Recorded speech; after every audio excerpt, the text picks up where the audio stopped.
Sometimes, life pushes us into the deepest darkness. Despair arrives without warning, pushes us from behind, and before we know it, we find ourselves standing on the edge of a cliff. In that moment, when it feels like one more step will end everything, my mother had to make a choice. From the edge of that cliff, she looked out at a new world. As I wrote down my mother's life story, I came to understand that after the darkest night, the dawn will come, that from the end of the deepest despair, hope is born, that sometimes you have to be pushed away from the weight of the past, from fear, from the desire to give up, and that only then can a true life begin. One day, all of a sudden, despair knocked on my mother's door. What unfolded before her eyes was a hell she could never have imagined. Dark streets, where the lights had gone out, people who cast aside their knowledge and pride, just to sell candy to fill their starving stomachs.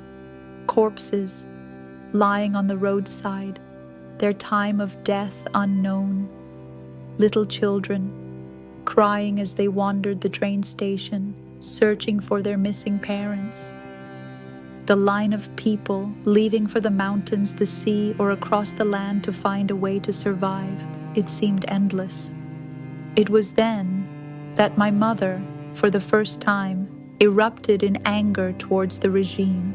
Her voice was quiet, but it held a storm inside. What in the world is our leader doing? Why do people have to starve to death like this? But her anger was powerless against the tragedy that hit our own family. When my father passed away in a sudden accident, my mother was left all alone with her 3 daughters. The dark eyes of her young daughters, clutching their starving stomachs, looking only at her. My mother fought to survive, pushing back a tsunami of despair and sorrow. But raising 3 children alone was as impossible as making a flower bloom in a barren land. She was slowly growing exhausted. On a bitterly cold winter evening, my mother was sewing by a dark window, relying on the faint moonlight. She looked at me and said, "Hannah, I think we have to go to your grandmother's house. At this rate, we'll all starve to death. Pack your things."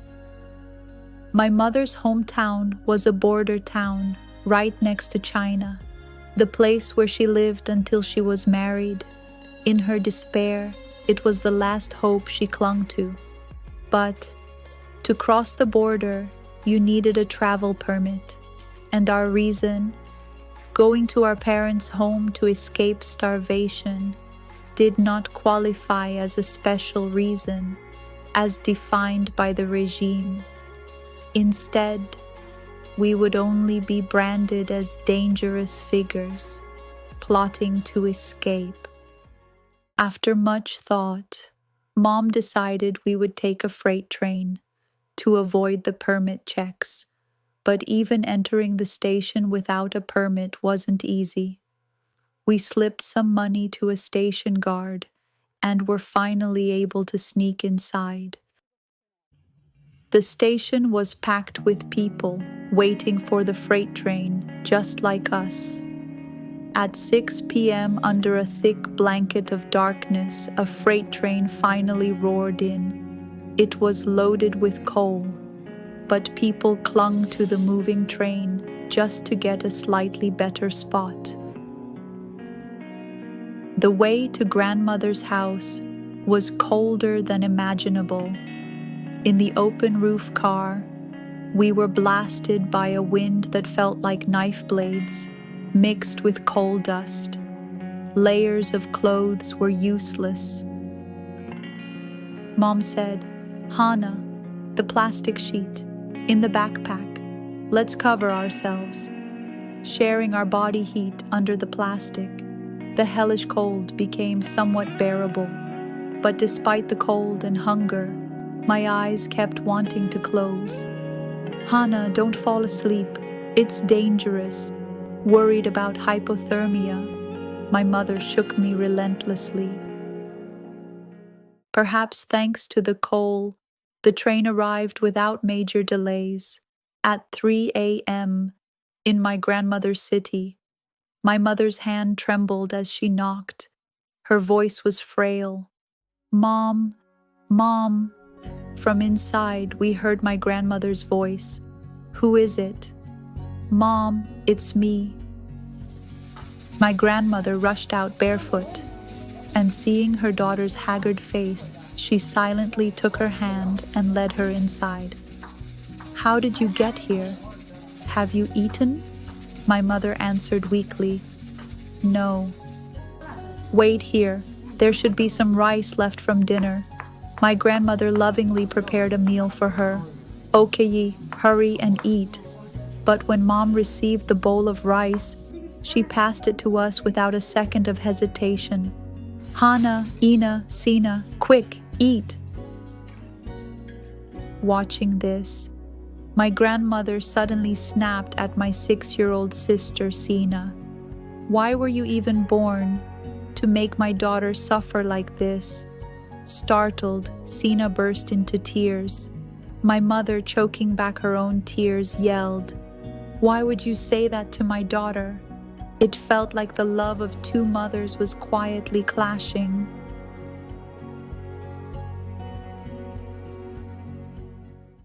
To survive, my mother settled in her hometown.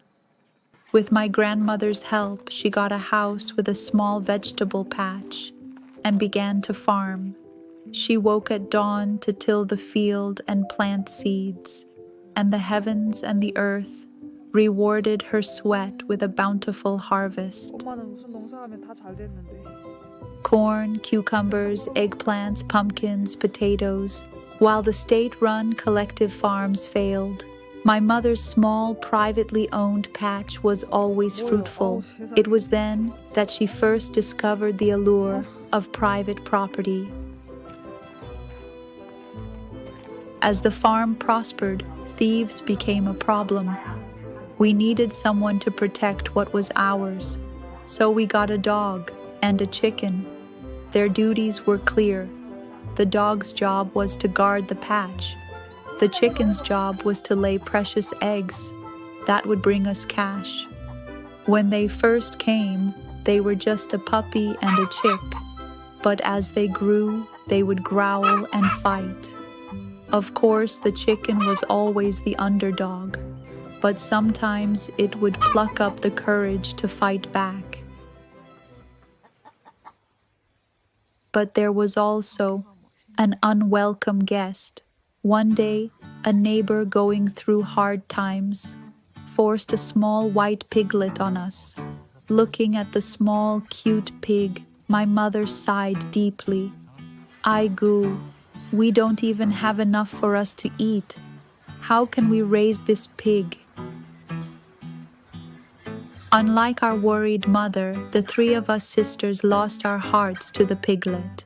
Seeing that we wanted to raise it, my mother said flatly, "It eats little now, but do you know how much it will eat when it's grown? We don't have enough food for ourselves. We absolutely cannot raise it." Hearing this, my second sister, Ina, her big eyes full of tears, clung to my mother's leg and begged, "Mother, I'll raise this pig well. I'll cook its porridge and I'll wash it so it doesn't smell." Softened by Ina's desperate pleas, my mother agreed, but with conditions. "Since you said you'll raise it well, you have to make its food and you have to do the cleaning." Ina wiped her teary eyes and answered bravely, "I understand, Mother. I'll raise it well." As soon as we got her permission, the three of us cleaned the pigsty. Every morning we knocked on neighbors' doors to get leftovers for the hearty eater. The pig received more love than the dog and the chicken and grew bigger and bigger as if to repay us. We didn't know it then. The sacrifice that this pig raised with our love would one day make for us. After resolving the food shortage with the small patch, my mother started a medicinal herb business with Grandma's help. Thanks to my grandmother, her business prospered, and she finally saved a large sum of 3,001.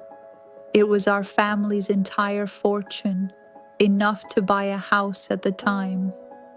But the hope we had so painstakingly built was as precarious as a sandcastle. Another despair arrived, and this time, at 16 years old, I was the one who opened the door. My mother's plan was to sell grain in the big city of Chongjin for a profit. But the day before, something urgent came up. After deep thought, my mother entrusted that heavy responsibility to me. Before I left, my mother pleaded with me, "Hana, this is our entire fortune. If you sell it all, it's 3,101. You can have 100, and the rest, put it in a stocking and wrap it tightly around your waist. Got it?" "Absolutely. Do not lose it." Wanting to live up to her trust, I answered bravely, "Mom, don't worry. I'll be sure to do a good job." I really wanted to do well. I wanted to show her I was old enough to help, but despair kept pushing our family to the edge of a cliff. They say the heaviest thing in the world is your eyelids. While waiting for the freight train home, I dozed off. How much time had passed? The moment I woke up, I checked my waist. But the 3,001, our entire family's fortune, was gone. It felt like my world was collapsing.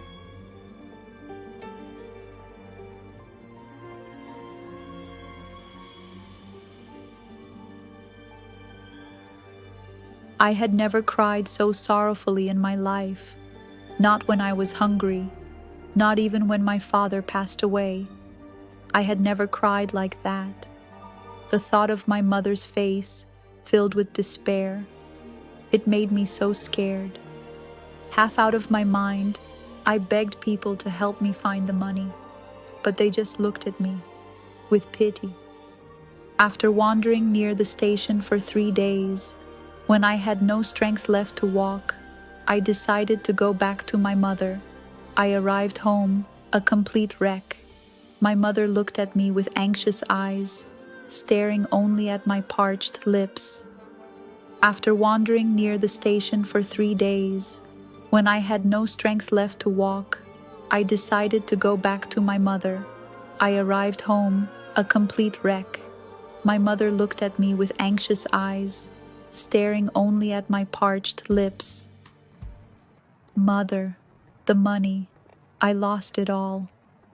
My mother collapsed right there and sobbed, "Hana, Hana, it's not true, right?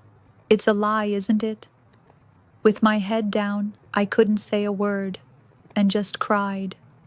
That night, my mother cried until dawn. After a few days of being lost in a daze, my mother finally spoke. "Hana, the money you lost was our family's entire fortune. No one will help us now. How are we supposed to live?"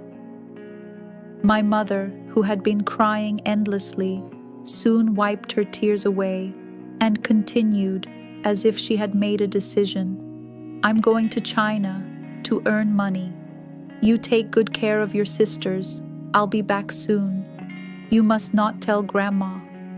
I'll prepare all the food you need before I go. Understand?" "Yes, Mother, I understand." From then on, without telling anyone, my mother began preparing to go to China. The most urgent task was to secure food for us. My mother decided to sell the pig we had raised with so much love. My second sister, Ina, who didn't know why, cried sadly and clung to our mother. Mother, why are you selling the pig?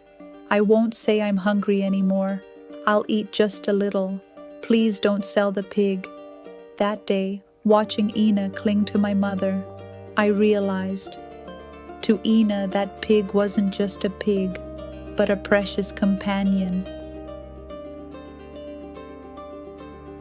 My mother looked at Ina and said sternly, her voice mixed with anger, "Is that pig more important? Can't you see your sisters are starving?"